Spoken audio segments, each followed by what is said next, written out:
one at a time. هو ليه بياكلوا الفلفل الحراق؟ وبستغرب جدا الناس اللي بتحب الشطه. انت بتحب الشطه؟ بحبها. حدث بيحصل سنويا في قرية هاتش في المكسيك، وبيعملوا في اليوم دوت مهرجان اسمه هاتش تشيلي، والحدث ده بيستناه اكتر من 30,000 شخص على مستوى العالم، وكل ده عشان يشتروا وياكلوا الفلفل الحراق. المهرجان ده بيكون فيه اجود انواع الفلفل الحار. في الحدث ده الناس بتدخل مسابقة مين فيهم يستحمل الاكل الملهلب. حط لك شطه تاني، حطي له تاني. تفتكروا ايه السبب اللي يخلي كمية الناس المهولة دي يحبوا ياكلوا الشطة؟ وايه اللي بيخليهم يستحملوا الوجع لما بياكلوا كمية كبيرة من الشطة؟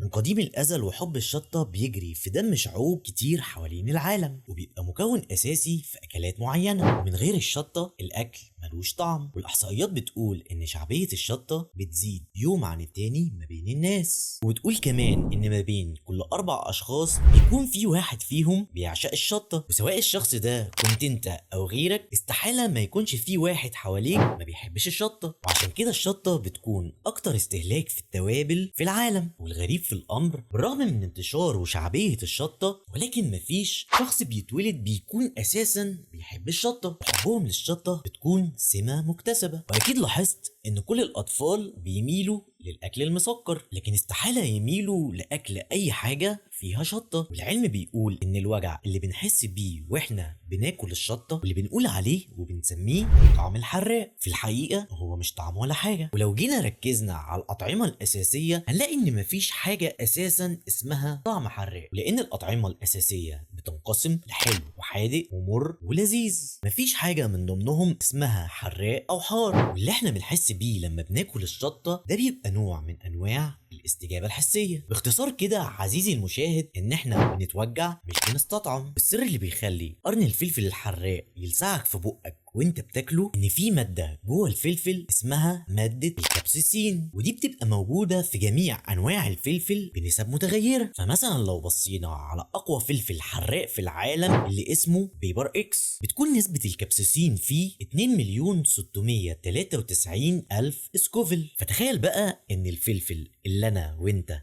بناكله نسبة الكابسيسين اللي بتكون فيه من 2000 ل 8000 وحدة سكوفل. ومع ذلك بيبر اكس بيتعمل منه صوصات ووصفات، وفي ناس بتاكله وبتعشقه. وعلماء النفس بيقولوا ان اللي بياكل الشطة في الاساس هو ما بيحبش الشطة، ولكن لما بياكل الفلفل بيكون نوع من انواع تلذذ وتعذيب الذات، لان زي ما قلنا قبل كده ان مفيش حاجه اسمها طعم حراق. واللي بيحصل للواحد لما بياكل الفلفل الحراق ان ماده الكابسيسين اللي موجوده داخل الفلفل مش بتستهدف براعم التذوق زي باقي الاطعمه الاساسيه. دي بتروح تستهدف مستقبلات الحراره اللي موجوده على اللسان، زي ما بتستهدف اي حاجه سخنه الواحد بياكلها، ودي بتشتغل على درجه حراره 40 مئويه، فبتبعت اشاره للمخ ان في حاجه دخلت في بقك ولازم تخرجها. احنا بقى لما بناكل الفلفل الحراق وبتتفاعل ماده الكابسيسين وتبعت اشاره للمخ اننا لازم نتفها، بس بدل ما نتف الفلفل بنفضل مكملين في اكله ومضغه وبلعه، وكل ده بالرغم من الالم اللي بيحصل لنا واحنا بناكله. والغريب في الامر ان مفيش كائن زينا على وجه الارض بيحب الفلفل الحراق، ولكن اكتشفوا ان في نوع من الثدييات بيحب الفلفل زينا بالظبط، والحيوان ده اسمه التشاينيز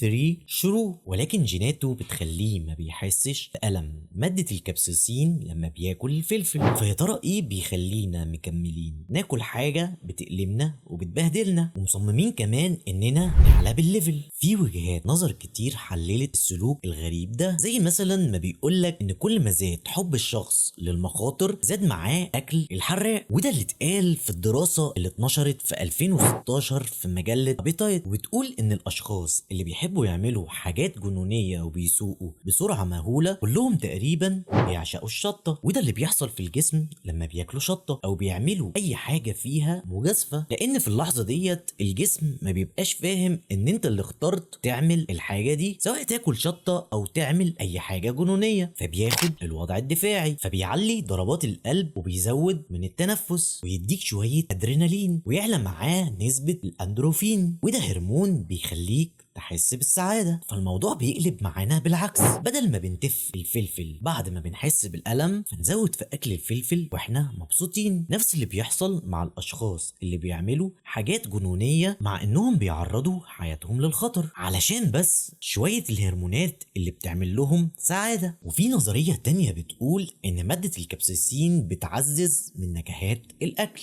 خصوصا لو كان الأكل مملح. وفي تجربة في 2011 اتعملت من مجموعة من الباحثين، جابوا فيها شوية كابسوسين وحطوها على محلول كلورايد الصوديوم، ولقوا إن نسبة الملوحة في طعم المحلول زادت مع إنهم ما زودوش مع المكونات ملح. وده سبب يفسر كلام الناس اللي بتحب أكل الشطة لما بيقولوا إن الأكل ملوش طعم إلا بالفلفل والشطة. والباحثين بيقولوا إن الفلفل الحراق ليه فوائد على الجسم، وده لو اتاكل بنسب معتدلة، زي إنه بيحسن الهضم وبيسهل الإخراج وبيزود من عملية التمثيل الغذائي، وكمان بيحسن من صحة القلب وبيقلل من خطر الإصابة بالسرطان وبيعلي ويرفع من مناعة الجسم. وبيقولوا كمان إن الناس اللي بتاكل الفلفل الحراق صحته بتكون أحسن بنسبة 13% من الناس اللي ما بتاكلش فلفل. وبيتقال كمان عن مادة الكابسيسين إنها مضادة للبكتيريا والفطريات، عشان كده من قديم الأزل الناس بتستخدمها كمادة حافظة لتخزين الأكل. فلو عايز تزود صلاحية تخزين الأكل اديها شطة، وكل ما هتاكل شطة لسانك هيتعود على مادة الكابسيسين ومع الوقت مش هيتأثر بألم الشطة، وساعتها حضرتك هتزود كمية الشطة. يعني بدل مثلا ما كنت بتاكل فلفلاية واحدة هتاكل 2 عشان تحس بالسعادة اللي انت كنت بتحسها مع أكل الشطة. وعشان كده في ناس بتستحمل انها تاكل أقوى أنواع الشطة في العالم.